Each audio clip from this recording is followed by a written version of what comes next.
Hello everyone, welcome to my channel code story with Mike. तो आज अपने recursion के प्लेलिस्ट का वीडियो नंबर 10 करने जा रहे हैं। Okay, lead number 2698 medium marked है। ठीक है, स्टैंडर्ड सा प्रॉब्लम है और प्रैक्टिस के लिए बहुत ही अच्छा है। ठीक है, you should definitely try this problem. You can follow this channel to know about my life behind the scenes and some tech news motivation. देखते हैं यार, most of us don't know what we are capable of. बहुत major cases में ये होता है कि हमें पता ही नहीं होता कि हमें हमारी क्या काबिलियत है। हम बहुत कुछ कर सकते हैं अगर आप सोचो तो। एक बार ट्राई करके देखो खुद को, you will be shocked to know how much you are capable of. Come out of your comfort zone and tell yourself that no one can stop you and you will be able to achieve your goal. I bet it. Okay, problem देखते हैं। Find the punishment number of an integer given a positive integer n, return the punishment number of n। तो punishment number है क्या वो देख लेते हैं। The punishment number of n is defined as the sum of the squares of all the integers i such that, वो जो i है ना वो 1 से लेके n के बीच का नंबर होना चाहिए। दूसरी चीज़ सबसे इम्पोर्टेंट यही है, the decimal representation of i into I can be partitioned into contiguous substring such that the sum of the integer values of these substrings equals to the I, है ना। तो एक से एग्जांपल देख लेते हैं, वहाँ से और क्लियर हो जाएगा। जैसे n इज इक्वल टू 10 दे रखा है, ठीक है, इसका मुझे पनिशमेंट नंबर निकालना है। तो सबसे पहली चीज़ कि जो भी पनिशमेंट नंबर्स होंगे वो आई जो होगा वो 1 से लेकर n के बीच में होना चाहिए। तो कौन कौन है देखो, 1 2 3 4 5 6 7 8 9 10, है ना। 1 से लेकर n के बीच में, n का वैल्यू 10 था यहाँ पर। दूसरी चीज़ क्या है कि उनका पहले स्क्वायर कर दो। जैसे इसका स्क्वायर क्या होगा, 1 into 1 that is 1, 2 into 2 that is 4। ठीक है, डायरेक्टली मैं स्क्वायर ही लिख देता हूँ यहाँ पर। स्क्वायर 1 4 9 16 25, इनका स्क्वायर क्या होगा 36 49 64 81 100। ओके, इसके बाद क्या बोलता है, these square numbers can be partition into contiguous substring such that the sum of the integer values of those substrings equals to i. याद करो ये आई था हमारा, है ना, ये भी आई था, हमने उनका स्क्वायर निकाला था। अब देखो जो स्क्वायर नंबर है इसको कंटिगुअस सबस्ट्रिंग में तोड़ना है सच दैट, ये तो एक ही कैरेक्टर है बेचारा तो इसको एक में ही तोड़ा। अब देखो इसका इंटीजर वैल्यू एग्जैक्टली आई के बराबर है। इसमें 4 को देखते हैं। 4 को अगर मैं एज अ स्ट्रिंग ट्रीट करूँ, इसका तो एक ही सब स्ट्रिंग निकल सकता है 4। इसका इंटीजर वैल्यू इसके बराबर है क्या, नहीं नहीं है, तो 4 इज़ नॉट वैलिड। सिमिलरली 9 भी एक खुद अकेला है, तो 9 इज़ नॉट इक्वल टू 3, तो ये भी वैलिड नहीं है। ठीक है, इसी तरह 16 को देखो, इसको मैं तोड़ सकता हूँ 1 में और 6 में तोड़ सकता हूँ ना। सब स्ट्रिंग एक 1 है और एक 6 है, तो क्या ये बराबर है 4 के, नहीं। दोनों का सम निकालो, 1 + 6 कितना होता है, दोनों का इंटीजर वैल्यू को सम ले लो, 7 आता है। क्या ये बराबर है 4 के, नहीं, बराबर नहीं है। एक तो हो गया ये पॉसिबल सबस्ट्रिंग हो गया, इस 16 का ये पॉसिबल सबस्ट्रिंग है कि आपने 1 में तोड़ा और 6 में तोड़ा। एक और पॉसिबिलिटी क्या था कि आपने इस पूरा को एज इट इज़ ले लिया 16 को। इसका इंटीजर वैल्यू क्या है 16 है, which is not equal to 4। तो एनीवेज कोई भी पॉसिबल सबस्ट्रिंग से मुझे 4 के वापस इसके बराबर नहीं मिल पाया। 25 का देखते हैं। 2 पॉसिबल सबस्ट्रिंग दिख रहा है मुझे, एक तरीका दिख रहा है। एक तो दिख रहा है कि आप 2 और 5 में तोड़ दो इसको, या तो दिख रहा है 25 एज अ होल ले लो। दोनों का इंटीजर वैल्यू देखते हैं। 2 और 5 का इंटीजर वैल्यू क्या होता है, 2 और 5 मतलब, और दोनों को जोड़ दो, 2 + 5 7 होता है, which is not equal to 5, है ना। सिमिलरली ये 25 का इंटीजर वैल्यू 25 होगा और which is not equal to 5, तो ये भी वैलिड नहीं है। तो इसको ही मैं यहाँ पर कट कर देता हूँ।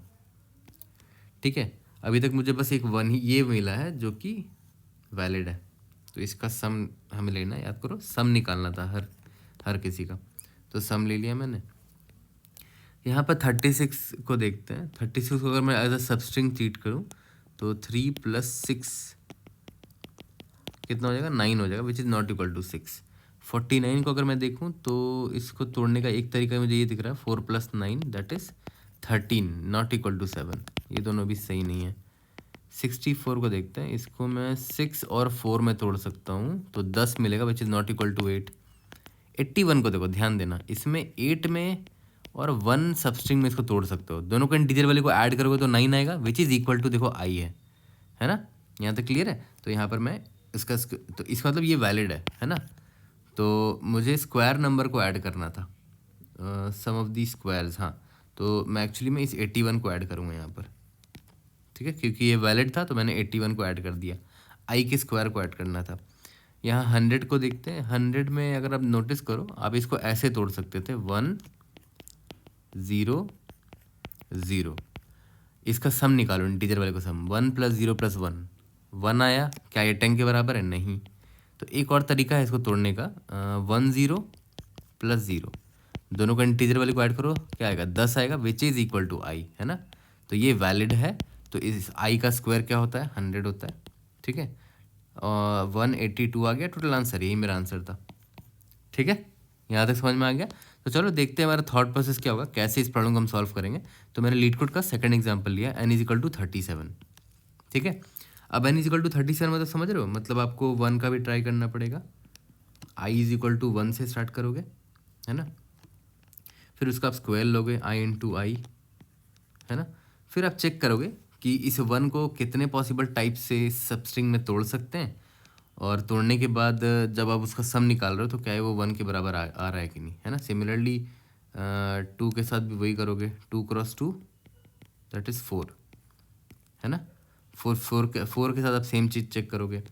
सिमिलरली एंड सो ऑन, हर किसी के साथ आप चेक करोगे। जैसे मान लेते हैं 36 अगर आया, आई अगर मेरा 36 है, तो 36 का स्क्वायर क्या होगा? 1296 होगा, ओके।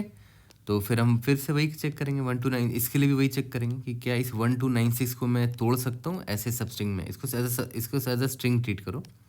तो एक तरीका मुझे ये दिख रहा है कि इसको 1 में तोड़ा, 29 में तोड़ा और 6 में तोड़ दिया। तो देखो 129 से इसको जोड़ोगे तो मुझे ये मिल जाएगा ना वापस से, ठीक है। और इनका अगर आप इंटीजर वैल्यू ले लो, 1 + 29 + 6, है ना, क्या आ गया? 36 आ गया। हाँ 36 आ गया, एग्जैक्टली आई के बराबर आया है ना।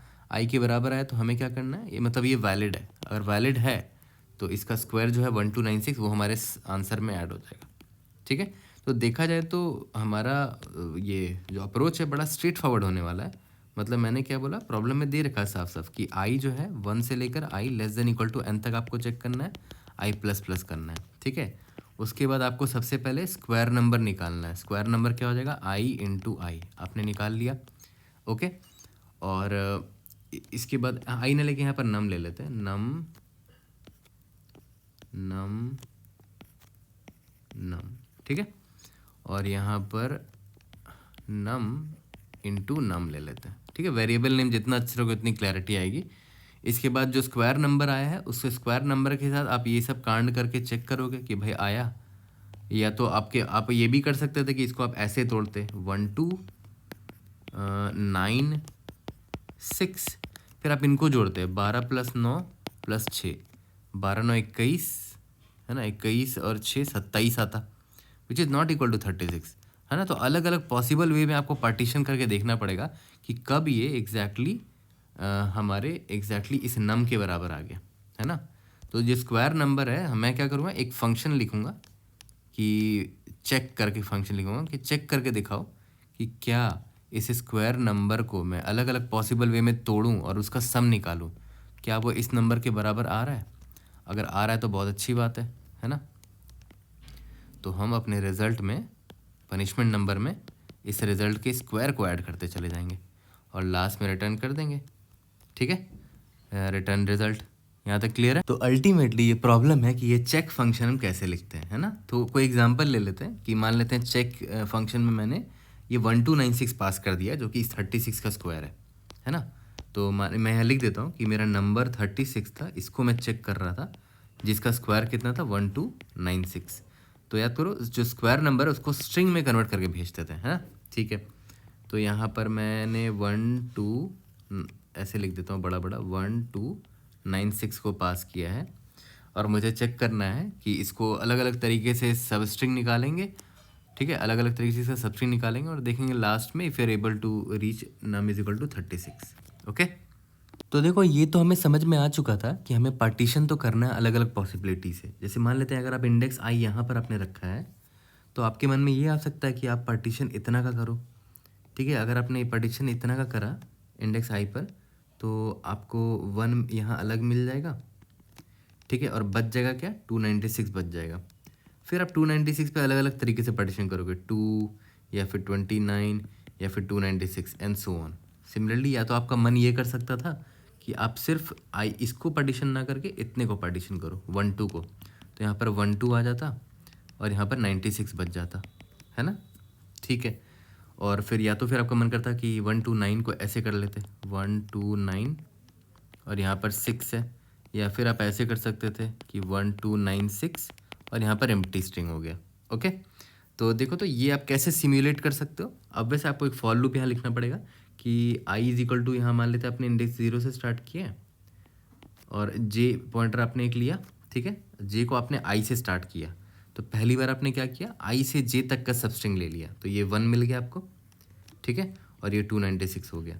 तो अब एक बात बताओ, अभी आपको जस्ट 1 मिला है ना, तो 1 को अपने सम में ऐड करो, आपका सम कितना आएगा, 1 आएगा। स्टार्टिंग में तो सम आपका 0 है ना, याद करो जो भी आप सब स्ट्रिंग में तोड़ रहे थे उसका सम लास्ट में इस नम के बराबर ही आना चाहिए। तो स्टार्टिंग में मेरा सम 0 है, यहाँ पर सम कितना आ गया, 1 आ गया, क्योंकि याद करो आपने इस 1 को एज अ सब स्ट्रिंग तोड़ा था, तो इसका इंटीजर वैल्यू 1 होगा, तो 1 ऐड कर दिया मैंने सम में, ठीक है। दूसरी पॉसिबिलिटी यहाँ पर देख लेते हैं कि इधर अगर आपने, या तो एक पॉसिबिलिटी ये हो गया, फिर आप जे को आगे बढ़ाते, है ना, फिर बोलते हैं चल अब ये वाला ट्राई कर लेते हैं, इस पाथ में चले जाते हैं, तो 1 2 आएगा सब स्ट्रिंग, तो देखो 1 2 आया सब स्ट्रिंग, जे से लेकर आई तक, आई से लेकर जे तक का सब स्ट्रिंग, ठीक है। तो इस केस में मेरा सम क्या आएगा, देखो तो 12 आएगा ना सम, क्योंकि देखो इंटीजर 12 है, ठीक है, तो 12 आ गया सम। और उसके बाद तीसरी पॉसिबिलिटी क्या है कि जे को मैं यहाँ रखता, बोलता आई से लेकर जे तक का सब स्ट्रिंग लो, तो देखो 129 आ गया, तो इस बार मेरा सम कितना है, 129 है ना। और या तो जे को मैं यहाँ ले जाता और बोलता कि आई से लेकर जे तक का सब स्ट्रिंग निकाल ले, तो 1296 आ जाता, तो इस केस में सम क्या आया था, 1296 आ जाता। अब एक चीज़ ध्यान दो, आप पहले ही कुछ चीज़ें डिस्कार्ड कर सकते हो। यहाँ पर जो आपका सम आ गया है भाई, ये already num is equal to 36 से ज़्यादा आ गया है, राइट, है ना, तो ये तो एनीवेज इनवैलिड है, ये इनवैलिड केस है। सिमिलरली यहाँ पर ही 1296 आ गया, ये भी इनवैलिड केस है। ये 12 है, ये वैलिड लग रहा है ना, और ये यहाँ पर सम अभी 1 है, तो ये भी वैलिड लग रहा है। तो किसी एक को मैं एक्सपैंड कर देता हूँ, पूरा को एक्सपैंड आप कर लेना अपने रफ कॉपी में, बट यहाँ पर मैं एक को एक्सपैंड कर देता हूँ, जैसे मैं इसको एक्सपैंड कर देता हूँ, इस वाले पाथ को, ठीक है। तो याद करो हमने कहाँ पर इस केस में हमने कहाँ पर सबस्ट्रिंग लिया था, जे को हमने यहाँ रखा था और सबस्ट्रिंग ले लिया था, ठीक है। उसके बाद देखो 296 बचा है यहाँ पर, तो हम यहाँ पर क्या करेंगे कि यहाँ से फिर लेंगे, ठीक है, या तो फिर इसको सबस्ट्रिंग नहीं निकालते, यहाँ पर 1296 पूरा रहने देते हैं, बस इंडेक्स बढ़ा देते हैं कि अब आई मेरा यहाँ से स्टार्ट होगा, क्योंकि याद करो इस 1 को तो मैंने यहाँ ले लिया था ना, ठीक है, तो इंडेक्स आई मेरा अब यहाँ पर आ गया, 2 के पास आ गया। तो फिर से मेरे पास वही ऑप्शन है ना, कि मैं एक जे पॉइंटर लूँ यहाँ पर एग्जैक्टली आई से, ठीक है, और आई से जे तक का एक बार सबस्ट्रिंग निकालूँ, ठीक है। तो आई से जे तक का सबस्ट्रिंग निकालोगे तो 2 आएगा, है ना, 2 आएगा, ऑलरेडी पहले 1 था तो अभी 2 आया है, तो 1 में 2 ऐड होगा सम में मेरा, और यहाँ बच क्या जाएगा, देखो तो यहाँ बच जाएगा 96 बच जाएगा इस केस में, है ना। ओके, तो यहाँ पर मेरा सम क्या हो जाएगा, देखो तो ऑलरेडी मेरा सम 1 था, है ना, उस 1 में अब ये 2 भी ऐड हो चुका है। याद करो इस 2 का इंटीजर वैल्यू यहाँ पर ऐड किया मैंने, तो 1 + 2 3 आ रहा है, ठीक है। दूसरा पॉसिबिलिटी क्या था कि आप इसे जे को आगे बढ़ाते और आई से जे तक का सबस्ट्रिंग लेते, तो क्या आता, 29 आता, ये आता, है ना।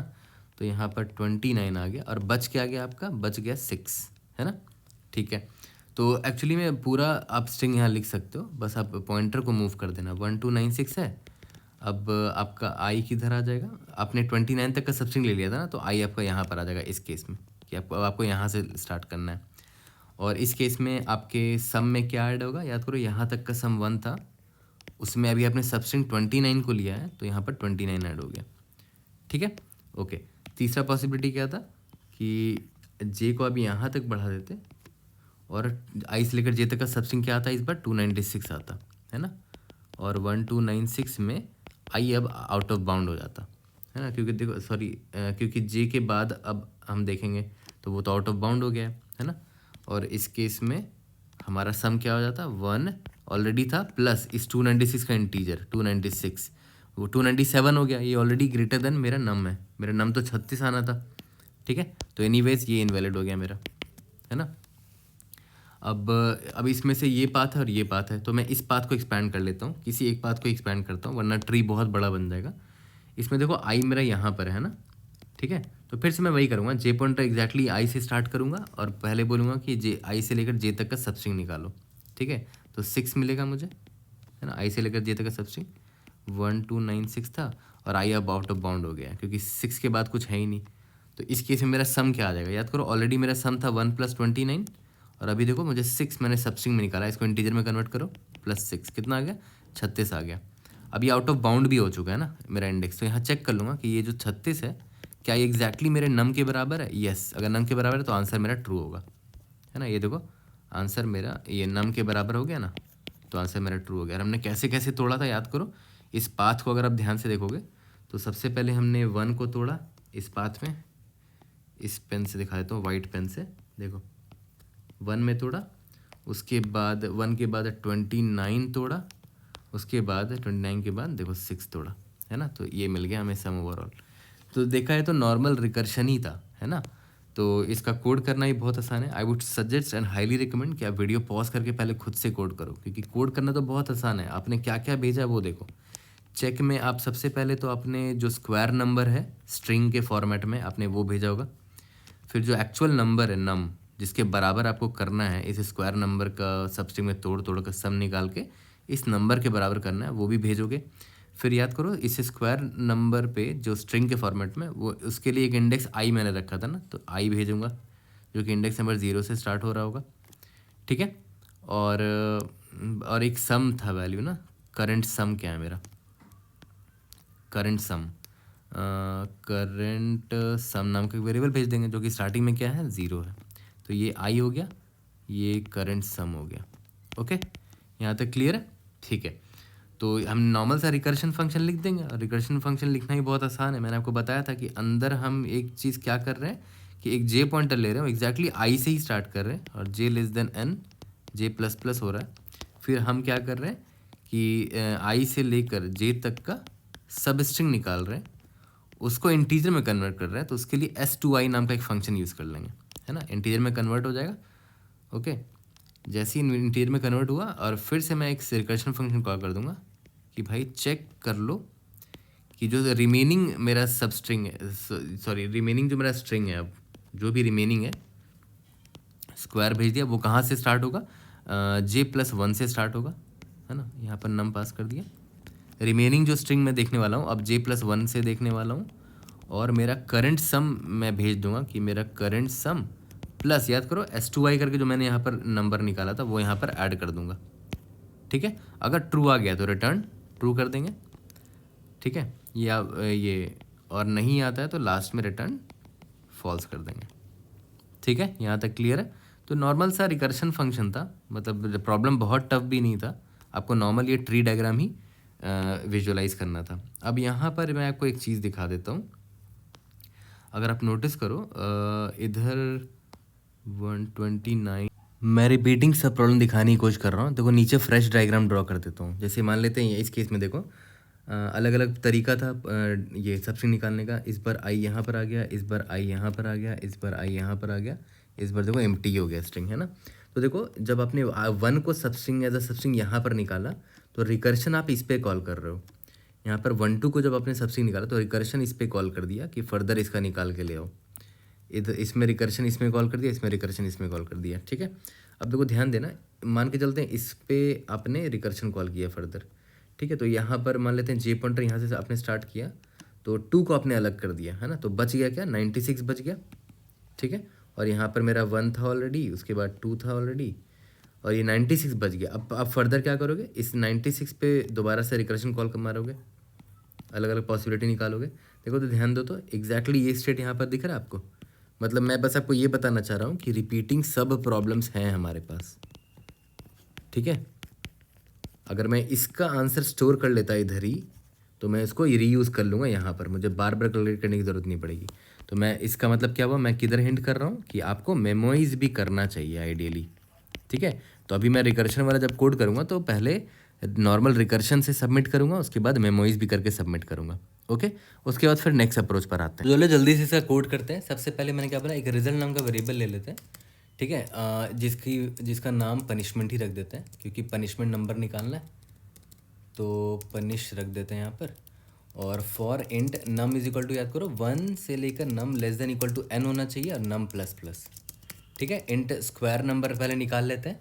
स्क्वायर नंबर क्या होगा, नम इंटू नम होगा। और इसके बाद स्ट्रिंग फॉर्मेट में इसको निकाल दो, to_string जो भी मेरा स्क्वायर नंबर है। ओके, इसके बाद मैंने क्या बोला कि इफ़ एक चेक फंक्शन लिख देते हैं, और चेक में मैं पास कर दूंगा जो भी मेरा स्क्वायर नंबर है और जो भी मेरा करंट नंबर है, और इंडेक्स भेजना पड़ेगा, और मेरा करंट सम क्या है वो भी भेजना पड़ेगा ना। तो एक काम करते हैं, पहले इंडेक्स भेज देते हैं। इंडेक्स नंबर 0 से स्टार्ट हो रहा है, और मेरा करंट सम भी 0 है, और मेरा स्क्वायर नंबर ये है, और मेरा टारगेट नंबर ये है जिसका स्क्वायर है ये। ओके, ये स्ट्रिंग है, और हाँ बस इतना ही ना। अगर यहाँ से ट्रू आ जाता है, ट्रू आ जाता है तो पनिश में याद करो स्क्वायर नंबर ऐड करते थे ना, तो SQ ऐड करेंगे, ठीक है। और लास्ट में रिटर्न पनिश कर देंगे। यहाँ तक क्लियर है? ओके, इसके बाद अब क्या करते हैं, बस फंक्शन लिखना है हमें, बूलियन चेक इंट आई, इंट मेरा करंट सम क्या है, स्ट्रिंग s इंट मेरा नम, दैट्स इट, है ना। ओके, और इसके बाद बेस केस लिख लेते हैं कि अगर आई मेरा is equal to s dot length हो जाता है, मतलब अब कहानी ख़त्म हो गई, सारे कैरेक्टर्स हमने एस के देख लिए हैं, तो बस इतना देख लेना कि करंट सम जो मैंने निकाला है क्या वो मेरे इस नम के बराबर आया है कि नहीं। आया है तो ट्रू होगा, नहीं तो फॉल्स रिटर्न हो जाएगा, ठीक है। और हाँ, ऐसे केसेस भी आ रहे थे जिसमें करंट सम जो है वो ग्रेटर देन मेरा नम हो जा रहा था, तो ऑब्वियसली बात है उस केस में आगे बढ़ने से फ़ायदा ही नहीं है ना, तो रिटर्न फॉल्स कर दो उसी केस में, ठीक है। ओके, इसके बाद वही बूल पॉसिबल नाम का एक वेरिएबल ले लेते हैं। फॉर इंट एक जे नाम का पॉइंटर लेते हैं, याद करो एग्जैक्टली आई से ही स्टार्ट करेंगे, जे लेस देन एन, जे प्लस प्लस, ठीक है। एन नहीं, सॉरी एन क्या है, एस डॉट लेंथ ना, sorry S dot length. Okay, चलो सबसे पहले तो हमें स्ट्रिंग सबस्ट्रिंग निकालना है, ठीक है। सबस्ट्रिंग कैसे निकालोगे, s.substr स्टार्ट कहाँ से करना, आई से स्टार्ट करना, कितने लेंथ का, j-i+1, है ना, क्योंकि कहाँ से, आई से लेकर जे तक का ना, आई से लेकर जे तक का सबस्ट्रिंग है, तो आई से स्टार्ट किया और लेंथ कितना, j-i+1। तो यहाँ पर मुझे मिल गया है अपना सबस्ट्रिंग। अब जब सबस्ट्रिंग लिया है तो इसका वैल्यू भी निकाल लेते हैं, val will be equal to s2i, सब करोगे तो ये इज इक्वल टू यहाँ होगा, अब उसका सबस्ट्रिंग उसको इंटीजर में कन्वर्ट करके उसका डेसिमल वैल्यू दे देगा, ठीक है। ओके, अब बस मुझे इतना ही करना है, possible is equal to possible और, ठीक है।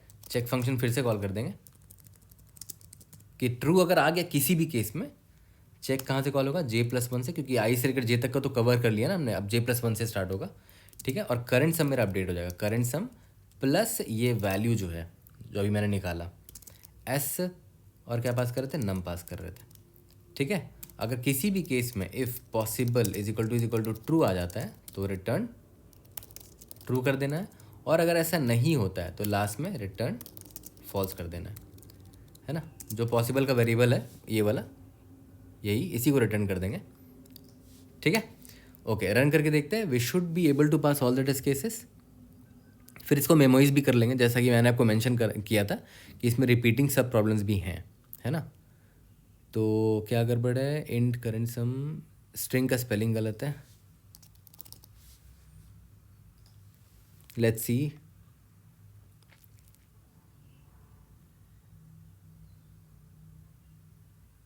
इंडीड यस, सबमिट करके देख लेते हैं, उसके बाद मेमोइज भी कर लेंगे इसको। Great, we have pass all the test cases. इसको मेमोइज भी कर लेते हैं, कंस्ट्रेंट छोटा है इसलिए देखो विदाउट मेमोइजेशन भी ये पास हो गया है, बट स्टिल हमें मेमोइज कर लेना चाहिए। वेक्टर ऑफ इंट, हर बार चेक फंक्शन कॉल कर रहे हैं तो हर चेक फंक्शन के लिए एक नया मेमोइजेशन अरे होना चाहिए हमारे पास, है ना। टी नाम ले लेते हैं, s डॉट लेंथ इंडेक्स के लिए, और जो वेक्टर ऑफ इंट नम +1 -1 से इनिशियलाइज कर देते हैं। ठीक है, देखो ध्यान दो, यहाँ पर जो मेरा करंट सम है वो चेंज हो रहा है ना, उसका सम मैक्सिमम कहाँ तक जाएगा, इसे नम तक जाएगा। ठीक है, तो मैंने नम +1 कर दिया है, और जो ए इंडेक्स है आई वो मेरा स्क्वायर के लेंथ पर है ना। ठीक है, तो एस डॉट लेंथ नहीं होगा, हाँ सॉरी एस डॉट लेंथ होगा यहाँ पर। ठीक है, I think we are good. अब यहाँ पर बस मैं चेक कर लूँगा सब कुछ होने से पहले, if T of current index and current sum is not equal to -1, then return T of current index current sum. ठीक है, और लास्ट में आई थिंक इधर भेजने से पहले T of i comma current sum is equal to ये run कर दिया, और यहाँ पर टी पास करना मत भूलना। ठीक है, रिकर्शन में अब हम टी भी पास कर रहे हैं, तो ये रिकर्शन में यहाँ पर भी टी पास होगा, और ऊपर जो चेक वाला फंक्शन है वहाँ पर भी टी रिसीव करना पड़ेगा हमें, मेमोराइजेशन अरे एंड टी। रन करके देखते हैं, आई होप कहीं कंपाइलेशन एरर नहीं हुआ होगा। इसके बाद ना एक और अप्रोच पे आते हैं जो कि सिमिलर अप्रोच है बट थोड़ा सिंप्लीफाइड वर्जन है, और थोड़ा सा क्लेवर अप्रोच भी है उसमें। ठीक है, तो उस पर भी आएंगे, सबमिट करके पहले देख लेते हैं, और सबमिट करने के बाद पहले थोड़ा टाइम कॉम्प्लेक्सिटी और स्पेस कॉम्प्लेक्सिटी इसका अच्छे से समझेंगे, क्योंकि इसका अच्छा है एक्सप्लेनेशन टाइम कॉम्प्लेक्सिटी का, इंटरव्यू में पूछा जा सकता है, इसीलिए मैं एक्सप्लेन कर देता हूँ। Indeed we have pass all that discuss. चलो आते हैं इसके नेक्स्ट अप्रोच पे। तो देखो एक और अप्रोच पर आने से पहले टाइम और स्पेस कॉम्प्लेक्सिटी डिस्कस कर लेते हैं। ऑब्वियसली बात है, आपको साफ साफ दिख रहा था कि अब स्टार्टिंग में हमने एक फॉर लूप लिखा था, आई इज इक्वल टू 1 से लेकर i less than equal to n तक, है ना। नम इज इक्वल टू 1 से लेकर num is equal less than equal to n तक, तो उसके लिए वैसे ओ ऑफ एन लग गया। ठीक है, फॉर लूप। लेकिन याद करो फॉर लूप के अंदर हम एक चेक फंक्शन लिखा था, और चेक फंक्शन क्या करता था, हर एक पॉसिबल इंडेक्स पर पार्टीशन करने की कोशिश करता था। मान लेते हैं मेरा 1 to 96 जो है, एक बार पार्टीशन करने का यहाँ पॉसिबिलिटी था कि इस इंडेक्स पर पार्टीशन करूँ या ना करूँ, फिर इस इंडेक्स पर पार्टीशन करूँ या ना करूँ, है ना। हर केस पे दो दो पॉसिबिलिटी आ रही थी, है ना, कि इस इंडेक्स आई पर मैं पार्टीशन अगर करता हूँ तो एक केस बनकर आएगा, अगर नहीं करूँ तो दूसरा केस बनकर आएगा, एंड सो ऑन। तो हर एक डिजिट के लिए मेरे पास दो ऑप्शन है। टोटल नंबर ऑफ डिजिट्स कितने होंगे इस पे, फॉर एनी गिवन नंबर इस पे कितने डिजिट्स होते हैं। याद करो सबसे पहले तो बोला था कि इसका स्क्वायर करना पड़ेगा आपको, तो नम इंटू नम हो जाएगा, नम स्क्वायर हो गया, इस पे कितने डिजिट्स होंगे, तो लॉग ऑफ नम स्क्वायर, ये नम स्क्वायर है, और हम जेनरिक फॉर्म में एन लिख देते हैं कि एन वर्स केस में एन होगा मेरा एन स्क्वायर, ये तो मेरा नंबर हो गया। उसमें नंबर ऑफ डिजिट्स निकालने के लिए क्या करेंगे, लॉग ऑफ जो भी है उसका बेस 10 ये ले लो, अप्रॉक्सीमेटली इतने डिजिट्स होते हैं। ठीक है, किसी भी नंबर में। ठीक है, और एन स्क्वायर मैंने क्यों किया, क्योंकि याद करो हर नंबर का हम स्क्वायर लेके फिर चेक करते थे ना, इसलिए मैंने एन स्क्वायर कर दिया है। ठीक है, और याद करो जो भी डिजिट है, जितने नंबर ऑफ डिजिट है सबके लिए मेरे पास दो दो पॉसिबिलिटीज़ हैं, तो 2 का पावर ये हो जाएगा, है ना, 2 का power log of n square to the base 10। Okay, हाँ, क्योंकि हर इंडेक्स पे मेरे पास दो पॉसिबिलिटी है, ये, इसलिए 2 का पावर है यहाँ पर, है ना। तो मेरा ओवरऑल टाइम कॉम्प्लेक्सिटी कितना हो गया, ओ ऑफ ऊपर हर फॉर लूप है, हर फॉर लूप के अंदर ये चेक लगा हुआ है, 2 का power log of n square to the base 10। ठीक है, यहाँ तक क्लियर है। ओके, और स्पेस कॉम्प्लेक्सिटी कितना होगा, अगर आप देखो तो अपने मेमोइजेशन के लिए क्या डायमेंशन था उसका, याद करो नंबर ऑफ डिजिट्स निकाल लेते हैं, number of digits n square to the base 10 और मल्टीप्लाइड बाई एन जो था मेरा, है ना। याद करो जो हमारा 2D अरे था वो ऐसे ही कुछ था, तो हमारा स्पेस कॉम्प्लेक्सिटी ये हो जाएगा। लेकिन हमने रिकर्शन कॉल किया है, तो रिकर्शन की वजह से भी हमें कुछ स्पेस लग रहा है ना, सिस्टम का जो रिकर्शन स्टैक हम यूज़ कर रहे हैं, तो उसके लिए ट्री का जो डेप्थ होगा वो उतना ही सिस्टम का स्टैक स्पेस लगेगा। तो ट्री का डेप्थ कितना जाएगा, वर्स्ट केस में जितने नंबर ऑफ डिजिट्स हैं उतना ही स्पेस जाएगा। तो नंबर ऑफ डिजिट्स कितने हैं, log of n square to the base 10, है ना, log of n square to the base 10। तो दोनों का एडिशन मेरा स्पेस कॉम्प्लेक्सिटी हो जाएगा, जिसमें ये क्या है, मेरा सिस्टम का है जो स्पेस ले रहा है, और ये मेरा जो मेमो अरे मैंने लिया है ना मेमोइजेशन के लिए, टी जो अरे लिया था। ओके, तो अब आ जाते हैं अपने नेक्स्ट अप्रोच पे। अब देखो एक और अप्रोच, और भी बहुत सारे तरीके हैं इसको कोड करने का, एक और मैं आपको अप्रोच बता देता हूँ, ऑलमोस्ट सिमिलर है बट थोड़ा सा सिंप्लीफाइड वर्जन है। n इज इक्वल टू 37 दिया हुआ है। फिर से आप वही चीज़ करोगे, एक फॉर लूप चलाओगे, नम इज इक्वल टू 1 से लेकर नम, याद करो less than equal to n तक का लिमिट था, नम प्लस प्लस, ठीक है। फिर आप क्या करते थे कि एक स्क्वायर नंबर निकालते थे नम इंटू नम का, ओके। और स्क्वायर तो स्क्वायर नंबर मान लेते हैं, आपका जो नम है मान लेते हैं 36 है अभी, ठीक है, नम इज इक्वल टू 36 है। और आपका स्क्वायर नंबर कितना निकल कर आया, 36 इंटू 36 कितना था, 1296 था, है ना। फिर हम यही चेक करते थे कि इस 1296 को मैं सबस्ट्रिंग में तोड़ पा रहा हूँ कि नहीं, सच दैट उनका सम जो है 36 के बराबर आ जाए, है ना। तो अब देखते हैं हम लोग करते क्या थे कि 1296 को स्ट्रिंग में कन्वर्ट करते थे। मैं बोल रहा हूँ कि स्ट्रिंग में कन्वर्ट करने की ज़रूरत क्या है ना। आप ऐसे कर सकते हो कि 1296 है ना, तो आपको यही तो देखना है कि क्या क्या पॉसिबल वेज हैं इसको स्प्लिट करने के, है ना। याद करो, और आपका टारगेट क्या था, ये नम था ना कि 36 के बराबर होने जाना चाहिए, अब जैसे भी तोड़ो उसको।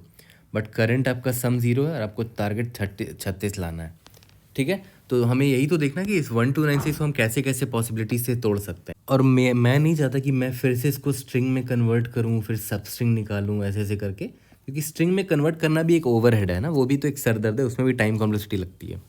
तो मैं क्या करूँगा, अगर इसमें आपको तोड़ना है, एक इंटीजर में अगर आपको तोड़ना है, तो बेस्ट तरीका क्या है कि अगर आप इसका मॉड्यूलो निकालोगे, बाई मॉड्यूलो 10 करोगे, तो आराम से आपको ये 6 मिल जाएगा आपको आराम से, है ना। देखो ध्यान दो, 1296 अगर आप मॉड्यूलो 10 करोगे तो आपको 6 मिल जाएगा, रिमाइंडर मिल जाएगा, मतलब एक डिजिट आपको मिल जाएगा, ठीक है। और रिमेनिंग क्या होगा उसको कैसे निकालोगे, 1296 को 10 से डिवाइड कर दो, तो इंटीजर डिवीजन की वजह से 129 आ जाएगा।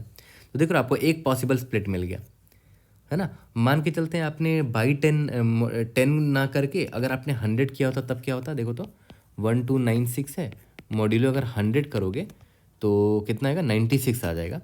1296 अगर इसको डिवाइडेड बाई 100 करोगे तो 12 आ जाएगा। तो देखो तो एक और पार्टीशन मुझे मिल गया, 12 और 96, ठीक है।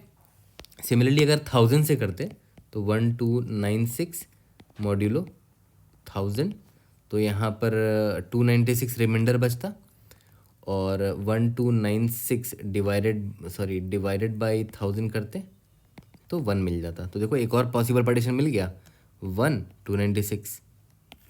और अगर मान लेते 1296 है, इसको मॉड्यूलो 10 का पावर 4 से करते, ठीक है, तो मॉड्यूलो 1296 बच जाता।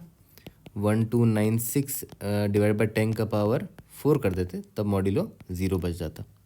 ऑब्वियस सी बात है, क्योंकि डिविजिबल है ही नहीं, है ना।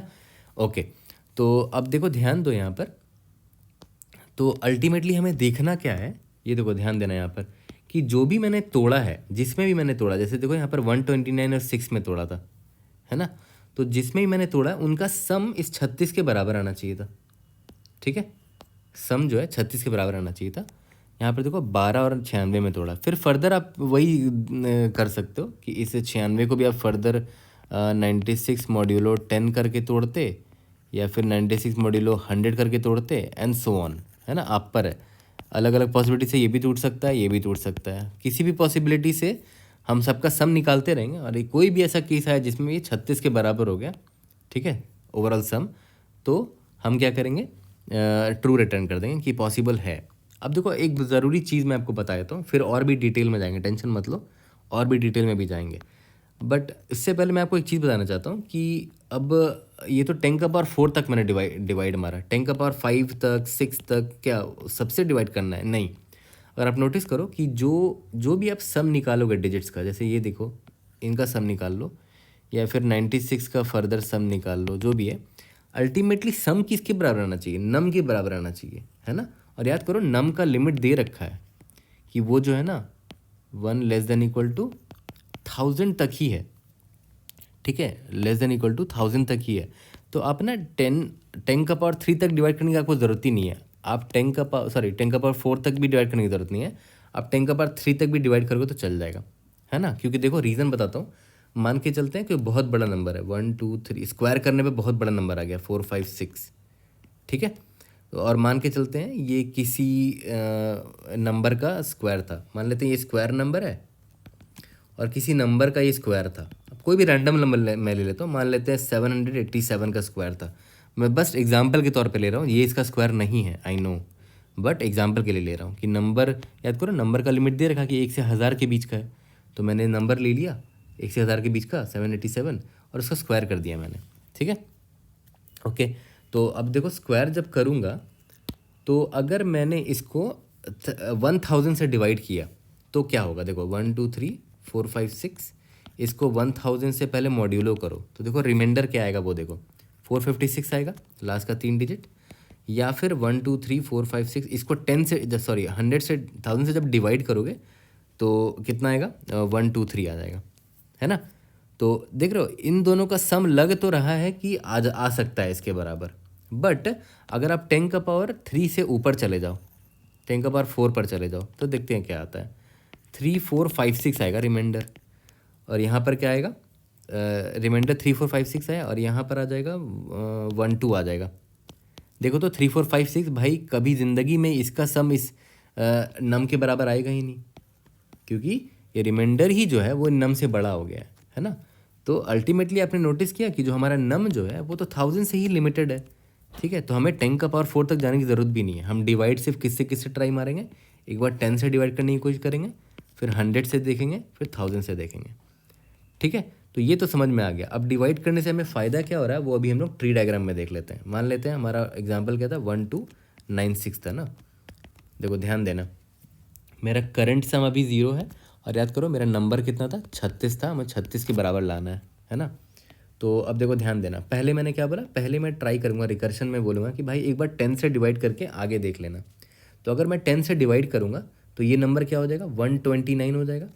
ऑब्वियस है, 10 से मैंने डिवाइड किया इसको तो 129 हो जाएगा, और इसका रिमाइंडर निकाल लिया मैंने। कैसे निकाला रिमाइंडर, 129 मॉड्यूलो 10 किया तो रिमाइंडर मिल गया, और उस रिमाइंडर को मैं इस करंट सम में ऐड कर देता हूँ, है ना। तो मेरा करंट सम क्या हो गया, 6 हो गया। मुझे मेरा टारगेट क्या है, 36 है, ठीक है। तो हम अपने रिकर्शन में यही 3 पैरामीटर भेजेंगे सिर्फ। दूसरी पॉसिबिलिटी क्या थी कि मैं 10 से ना करके 100 से कर देता, 1296 मॉड्यूलो 100। तो यहाँ और ये और पास क्या करता, 1296 बाई 100, तो 1296 बाई 100 करोगे तो यहाँ 12 बचेगा, ठीक है। और मेरा सम 0 था, और यहाँ मॉड्यूलो किया तो 96 निकल कर आया, तो उसमें 96 मैंने ऐड कर दिया, ठीक है। और मेरा नम जो है वो 36 के बराबर है, ठीक है। तीसरा पॉसिबिलिटी क्या था कि मैं 1000 से करता इसको, तो 1000 से अगर मैं करता तो ये मेरा कितना बचता, 1 बचता, और सम मेरा 296 हो जाता, और मेरा टारगेट 36 है। तो देखो ना, यहीं पर आप गड़बड़ आपको मिल गया कि मेरा टारगेट 36 है, ठीक है, बट मेरा सम जो है करंट सम 296 हो चुका है, ये तो इधर ही रुक जाएगा। इधर भी देखो टारगेट 36 है, बट मेरा करंट सम ही 96 के बराबर हो गया, तो यहाँ पर रुक जाओ, है ना। एक यही पाथ दिख रहा है जो मुझे उम्मीद दिला रहा है कि आंसर ला सकते हैं यहाँ से। फिर से वही पॉसिबिलिटी, 129 बचा है, तो इसमें मैं एक बार ट्राई करूँगा 10 से मॉड्यूलो 10 डिवाइडेड बाई 10, है ना। तो मॉड्यूलो 10 जब करोगे तो डिवाइड बाई 10 करोगे तो ये 12 बच जाएगा, और मॉड्यूलो 10 करने पर ये 9 आपको मिल जाएगा, जो कि आप इस करंट सम में ऐड कर देना, तो 9 6 15 हो जाएगा, ये 36 आपको लाना है। दूसरी पॉसिबिलिटी क्या थी कि आप 100 से मॉड्यूलो करते और डिवाइड भी 100 से करते। तो अगर 100 से डिवाइड करते तो क्या बचता, यहाँ पर 1 बच जाता, और अपने सम में करंट सम 6 था, उसमें 29 ऐड हो जाता। 6 + 29 कितना होता है, 6 + 29 होता है, और 36 का 36 यहाँ उतर गया, ठीक है। तीसरा पॉसिबिलिटी क्या था कि 1000 से डिवाइड मॉड्यूलो 1000 डिवाइड बाई 1000 से करते हैं तो यहाँ पर ये 0 आ जाता, और यहाँ पर 6 + 129 हो जाता, और ये 36 हो जाता। ओके, बट यहाँ पर ध्यान दो, 6 + 129 ये तो बहुत बड़ा है अपने 36 से, तो ऑब्वियस सी बात है मैं इधर ही रोक देता। इसमें देखते हैं फर्दर, अब इस पाथ को मैं फर्दर एक्सप्लोर करता हूँ। ये देखो ध्यान देना, यहाँ पर मेरे पास फिर से पॉसिबिलिटी है, ये जो नंबर मेरा 1 बचा हुआ है इसमें मैं मॉड्यूलो 10 करके देखता हूँ, ठीक है। मॉड्यूलो 10 करेंगे तो 1 बचेगा, तो और मैं इस सम में ऐड करूँगा तो क्या हो जाएगा, 6 + 29 + 1, ओके। और डिवाइडेड बाई 10 करूँगा तो 1/10 कितना होता है, 0 होता है, ठीक है। और यहाँ 36 है। अब देखो ध्यान दो, मेरा नंबर अब 0 हो चुका है, ये वाला नंबर था ना, याद करो यही तो था 1296, है ना। अब वो देखो वो पैरामीटर 0 हो चुका है, इसका मतलब हमने ख़त्म कर दिया इस नंबर को, पूरा यूज़ कर लिया है। तो यहाँ पर बस मैं ये चेक कर लूँगा कि जो मेरा नंबर था, जो स्क्वायर नंबर था, सॉरी स्क्वायर नंबर जो था, अगर वो 0 के बराबर हो गया है तो मैं चेक करूँगा कि क्या मेरा सबस्ट्रिंग जो मैंने निकाला है, मतलब पार्टीशन जो करके निकाला है, उसका जो करंट सम है क्या मेरा एग्जैक्ट नंबर के बराबर है। देखो यहाँ बराबर है, ये 36 के बराबर ही है ना। बराबर है तो रिटर्न ट्रू कर देंगे, नहीं है तो रिटर्न फॉल्स कर देंगे। ठीक है, तो ये भी बड़ा सिंपल सा अप्रोच था, है ना। तो तीनों में से कोई भी पाथ से आंसर ट्रू आएगा तो मैं ट्रू मान लूँगा। इस पाथ में से इसमें से आंसर ट्रू आया है ना, मॉड्यूलो 10 वाले से या 100 वाले से या 1000 वाले से, किसी में से भी ट्रू आंसर आ जाए तो मैं ट्रू मान लूँगा। ठीक है, तो इसका रिकर्शन लिखना बड़ा आसान है, बट फिर मैं सजेस्ट करूँगा वीडियो पॉज करके खुद से करो। सॉल्व फंक्शन में आपने क्या पास किया, स्क्वायर नंबर पास किया, और आपका करंट सम क्या है वो पास किया, करंट सम, और आपका टारगेट सम क्या है वो नम के बराबर आना चाहिए, है ना। ठीक है, तो यहाँ पर बस आपको इतना करना था, रिटर्न, एक बार सॉल्व फंक्शन आपने कॉल किया, स्क्वायर नंबर को आपने एक बार 10 से डिवाइड कर दिया, और आपके करंट सम में प्लस की किसको किया, स्क्वायर नंबर मॉड्यूलो 10, मतलब एक डिजिट ऐड हुआ, और ये नम। यहाँ से अगर ट्रू आ गया तो अच्छी बात है, नहीं तो सॉल्व फंक्शन मैंने कॉल किया, स्क्वायर नंबर इस बार 100 कर रहे हैं, current sum plus square modulo 100 नम। यहाँ से ट्रू आ गया तो ठीक है, solve function square by 1000 current some by square modulo 1000 नम। तीनों में से किसी में भी ट्रू आ जाएगा तो रिटर्न मेरा ट्रू हो जाएगा, इसलिए मैंने यहाँ पर और ऑपरेटर लगाया है ना। किसी में भी ट्रू आएगा तो आंसर ट्रू हो जाएगा। यहाँ बेस केस लिखना मत भूलना कि अगर आपका स्क्वायर नंबर अब 0 हो चुका है तो ऑब्वियस सी बात है, 0 हो गया तो हम कहानी ख़त्म हो चुकी होगी। तो बस इतना चेक कर लो, रिटर्न कि करंट सम जो है वो बराबर तो हो गया ना नम के, हुआ तो ट्रू, नहीं हुआ तो फॉल्स।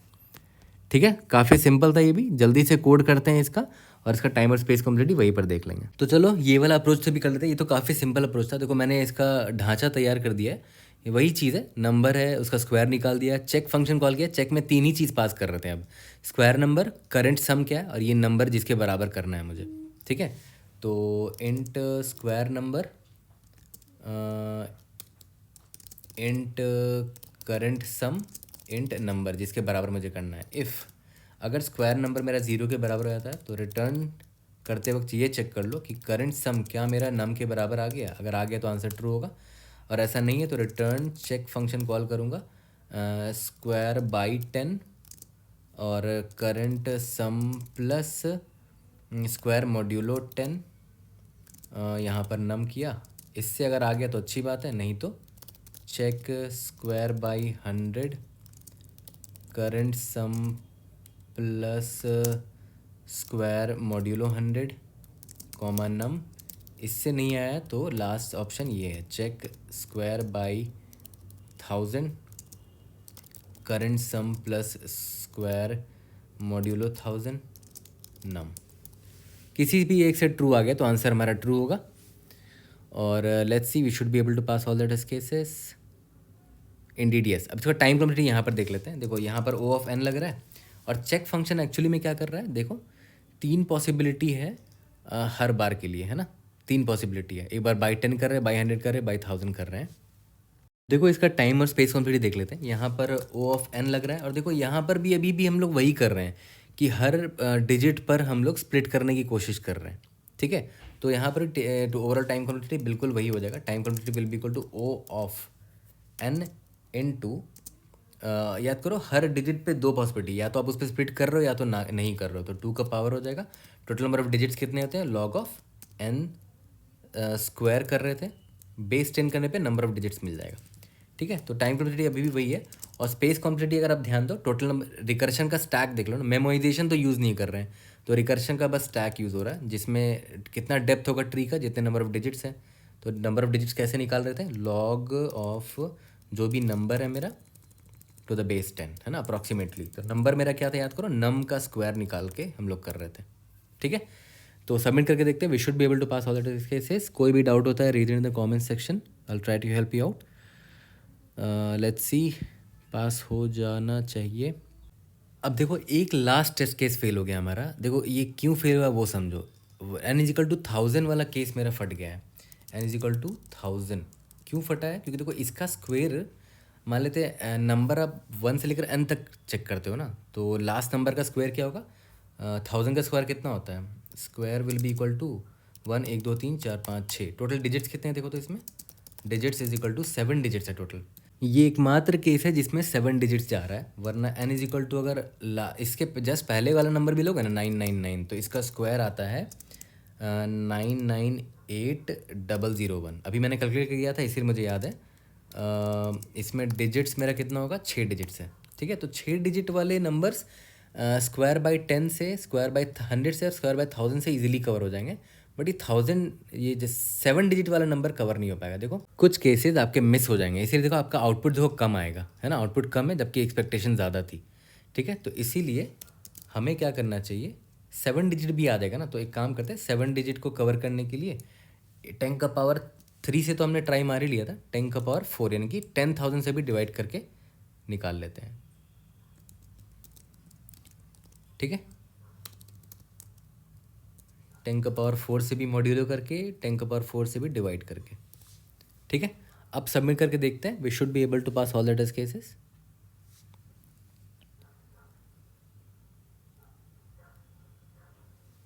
Let's see. इसीलिए मिस्टेक से भी काफ़ी कुछ सीखने को मिलता है। देखो यहाँ पर एक गलती मिली हमें, है ना। इसको सॉल्व करने के बहुत सारे तरीके हो सकते हैं, बट यहाँ पे मैंने 10 का पावर 4 से भी डिवाइड कर दिया है। See you in the next video. Thank you.